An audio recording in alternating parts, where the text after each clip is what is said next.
Salut à tous les gars, on se retrouve pour la critique de l'épisode 6. J'étais très fier du rendu de l'épisode 5, j'espère qu'il vous a beaucoup plu aussi. Aujourd'hui on va parler de l'épisode Le Chef et le Plongeur. J'étais très content parce que dernièrement il y a eu énormément de débats dans les commentaires, donc on n'était pas forcément d'accord, il y a sur deux points on était plus d'accord. C'était cool, franchement c'est cool, continuez d'écrire, continuez de débattre, continuez de donner votre avis, prends vraiment les critiques, il y a aucun problème. Et du coup on va attaquer tout de suite, fin d'introduction, c'est parti pour l'épisode 6, Le Chef et le Plongeur. La suite logique de l'épisode, c'est un Zoro aux portes de la mort, et il y a un truc vraiment qui m'a choqué, c'est à quel point Luffy, il est paumé, à quel point c'est pas le Luffy du manga, ok c'est une adaptation, mais là c'est trop, il est trop paumé. La manière en plus dont il s'exprime, pour moi on dirait vraiment un gamin de 12 ans. Je suis un peu dégoûté de comment l'épisode commence. Dans la série comme dans le manga, on a Mihawk qui lui dit qu'il va pas mourir, même si dans un état de mer, reprends-toi, tu es capitaine pirate. Moi j'ai envie de lui crier ça, j'ai l'impression qu'il subit une rupture. Non, t'es capitaine pirate. Peut-être qu'ils avaient voulu tourner ça en mode Luffy n'a aucune expérience en tant que pirate, et avec cette épreuve, ça va sûrement être un tournant dans sa vie, il va devoir faire des choix. On le force en fait à passer d'ado à capitaine, trop obvious, et moi ça me plaît pas. Vraiment ça me plaît pas. No.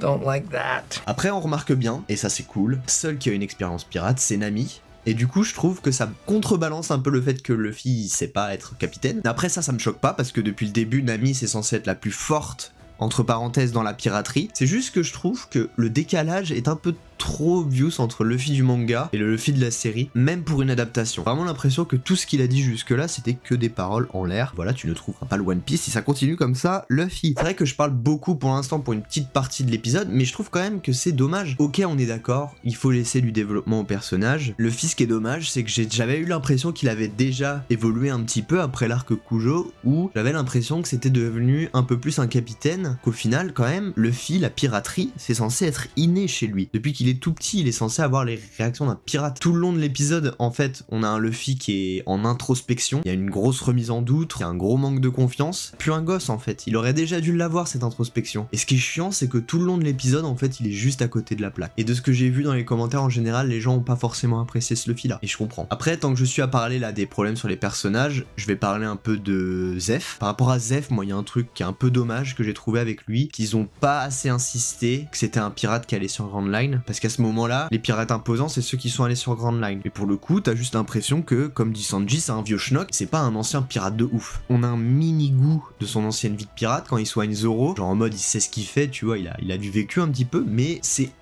peu.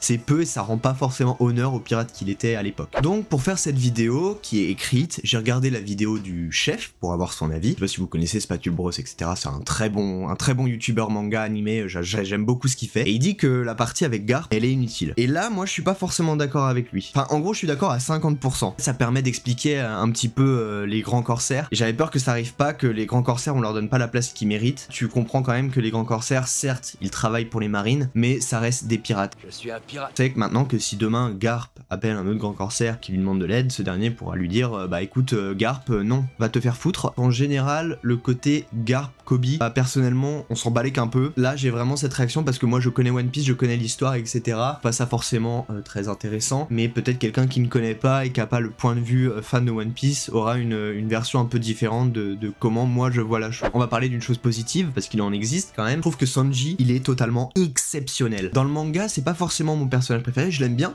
hein, mais c'est pas forcément mon personnage préféré, et limite dans la série j'ai envie de dire c'est mon personnage préféré, je redécouvre un peu Sanji et je le trouve vraiment archi cool. Et quand il raconte la manière dont ils se sont rencontrés avec Zeff, j'ai trouvé ça très fidèle. Là pour le coup ils ont vraiment respecté l'histoire de A à Z, rien à redire. Des fois ça marche pas quand ils respectent l'histoire, des fois ça marche, il faut le dire, là c'est le cas. Moi j'ai trouvé ça peut-être un tout petit peu long quand on voit Sanji sur les cailloux, 5 minutes entières dédiées à le voir avoir faim. Ils sont allés jusqu'au bout avec Zeff qui mange sa jambe, qui fait un peu le cannibale envers lui-même, les bouts de chair sur le caillou. Ce qui est pas mal c'est qu'on ressentait bien l'attachement qu'avait Sanji par rapport à Zeff, toute la manière à chaque fois dont il parle de lui, tu vois que c'est quand même son idole qui lui a sauvé la vie. Et ça c'est vraiment cool, ça c'est vraiment fidèle, et j'adore Sanji vraiment, ils l'ont rendu super cool. Et on a pu le voir aussi combattre, et je trouve ça très réaliste, le fait de donner encore plus d'impact à ses coups en rajoutant de la vitesse au corps, je trouve ça super bien réussi. Là t'as vraiment l'impression que c'est un combat, et j'ai envie de dire enfin. parce qu'on a eu quelques bons combats, mais on a aussi eu un historique éclaté, comme je dis à chaque vidéo. On sent qu'il y a eu un gros travail de l'acteur. Ce que j'avais vu, il s'était entraîné de ouf à combattre avec les pieds. Chapeau, t'es un super acteur, et Sanji, chapeau les producteurs, j'adore Sanji. Au milieu de l'épisode, il y a un plot twist, et je dis plot twist par rapport aux gens qui ont lu le manga, bon même pour ceux qui l'ont pas lu, mais il y a Arlong, et Arlong, mais qu'est-ce que tu fais là? Bref, on va en parler juste après. Moi je vais juste parler du design vite fait d'Arlong, et bah moi je le trouve bien. Je trouve que le visage est bien fait, je vois pas forcément ce qu'ils auraient pu faire d'autre ou comment vous pouviez l'imaginer. Vraiment, je vois pas ce que les gens ils veulent de plus. On est d'accord, c'est super. On va enfin comprendre ce qui se passe avec les hommes poissons. Je suis aussi content qu'ils aient fait le dialogue d'Arlong avec certains clients, parce que il fallait plus que simplement de la peur dans les yeux des clients pour comprendre un peu le passif homme poisson humain, le racisme qui peut exister,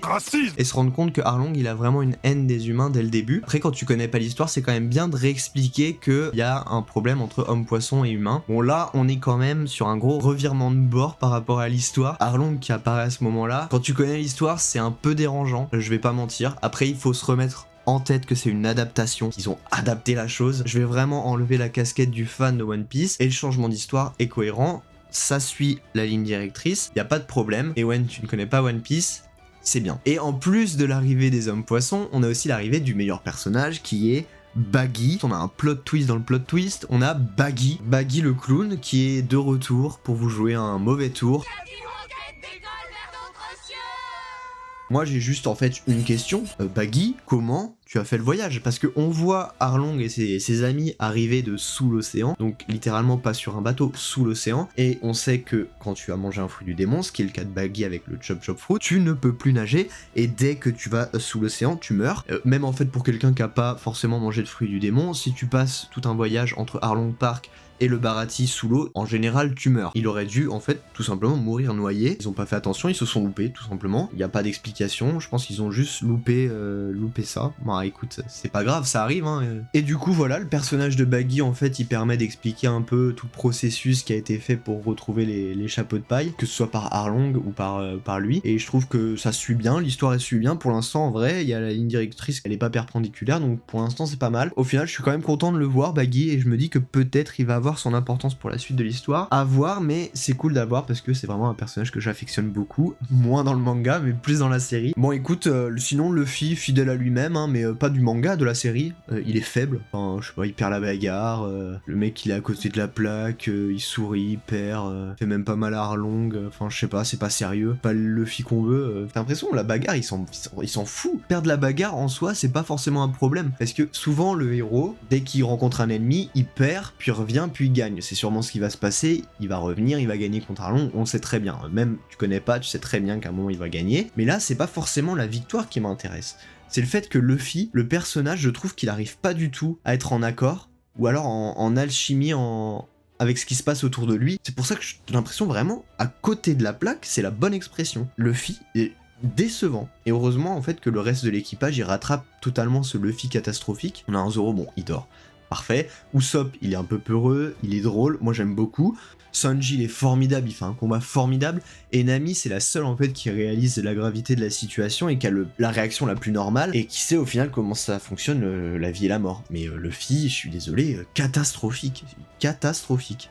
Y a pas d'autres mots. Et voilà, bon, du coup, je parle de Nami, on va parler de Nami. On a enfin la trahison. Bon, c'était très obvious que ça allait arriver. Elle demande à Arlong de jeter Luffy à l'eau pour éviter qu'il se fasse tuer. Mais par contre, ils ont bien fait le niveau timing. Genre, tu te doutes tout au long qu'il y a un problème avec Nami. Je mets la casquette pas fan de One Piece. Hein. Tu te doutes tout au long qu'il y a un problème avec Nami dès le début, mais ils ont gardé assez de temps, ils ont eu des dialogues assez convaincants, c'était super l'alchimie qu'il y avait entre tous pour qu'on puisse s'attacher à Nami et que la trahison elle fasse vraiment mal, tu vois. Moi perso j'étais vraiment attaché à Nami, même si je savais, ça m'a quand même fait chier, tu vois, qu'elle les trahisse. La suite logique, hein, ils vont aller chercher Nami et Sanji rejoint l'équipage. On s'en doutait bien sûr puisque bon, voilà, et le puzzle prend forme, comme on peut dire. Le truc que j'ai trouvé un peu dommage, c'est qu'il n'y avait pas forcément d'émotion comme il y a dans le manga. Ils ont un peu rush, je trouve, l'arrivée de Sanji dans l'équipage, alors que dans le manga, tu sais, c'est quand même plus solennel, c'est très spectacle, il y a tout le monde qui pleure, ça insulte Sanji, et c'est vraiment bien dans le manga, et je trouve ça un tout petit peu dommage d'avoir enlevé tout ce côté-là, tout ce côté spectacle. Je pense que ça aurait pu au final prendre vraiment très peu de temps dans la série. C'est sûr que comparé au manga, on n'a pas du tout eu de proximité avec les personnages secondaires comme Patty, le mec noir aux cheveux violets ou roses là. Après, t'as pas le temps non plus.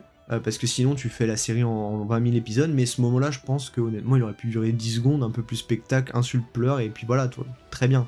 Sanji, pof, allez, c'est bon, tu vas sur Grand Line, enfin, tu vas sur la route de tous les périls, hop, tu vas chercher All Blue, quoi. Puis Baggy, membre éphémère de l'équipage. En tout cas, moi, j'aime bien l'avoir aux côtés de Chapeau de Paille. C'est vraiment un petit plot twist, là, qui les accompagne, j'aime beaucoup. Conclusion générale de l'épisode, donc on est sur un épisode de même vidéo un peu moins long. C'est quand même très couillu, hein, on va pas se mentir, de mettre Arlong maintenant, mais ça marche. Ça fonctionne, ça fait sens. Maintenant, je suppose très fortement qu'on va aller directement à Arlong Park pour la fin de la série et les 2 derniers épisodes. Pour cet épisode-là, je vais mettre la note de 6, tout simplement. Certes, toute l'histoire fait sens, toute l'histoire se suit, mais tout le côté Luffy, doute, personnage complètement catastrophique, moi ça me déplaît totalement et ça passe pas. Là, franchement, après un épisode comme ça, je me dis Luffy n'est pas le héros de l'histoire. Après, c'est mon avis. N'hésitez pas à me dire ce que vous pensez dans les commentaires et kiffez avoir vos avis dans les derniers épisodes. On va se retrouver pour l'épisode 7. De manière globale, pour l'instant, j'aime beaucoup la série, même si bon, il y a des choses qui vont pas, bien sûr, comme avec toutes les séries, il y a des choses qui vont très bien, donc ça c'est cool. Merci beaucoup en tout cas à toutes les personnes qui commentent, qui like. Ça me fait énormément plaisir. N'hésite pas à me passer voir en live sur Twitch. En attendant, portez-vous bien et à la prochaine.